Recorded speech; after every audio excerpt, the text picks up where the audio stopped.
5 بنات ما ترافقون ابدا. واول بنت هي يلي بتحكي على رفقاتها قدامكم، ولسه الابشع منها يلي بتحكي على اهلها قدامكم، وطبعا اخر اشي بتقلك بس انت غير الكل.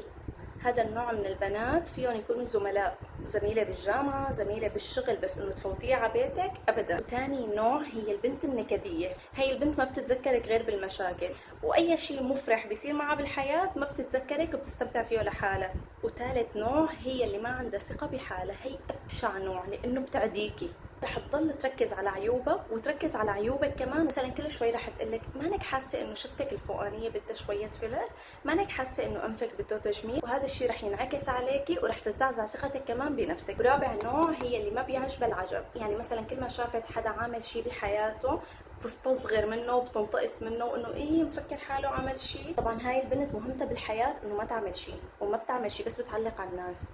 وخامس نوع هي البنت السطحيه. هي البنت بالنسبة لإلي مضيعة للوقت، ما عندها شي تحكي فيه غير الثياب.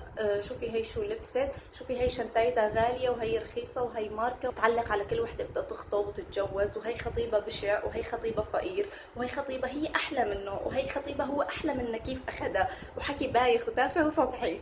خبروني بالتعليقات إذا عندكم تجارب مع هيك نوع من الناس، وأكيد في أنواع كتيرة تانية ما بتترافق. خبروني بالتعليقات كمان إذا عدوا عليكم أو لا.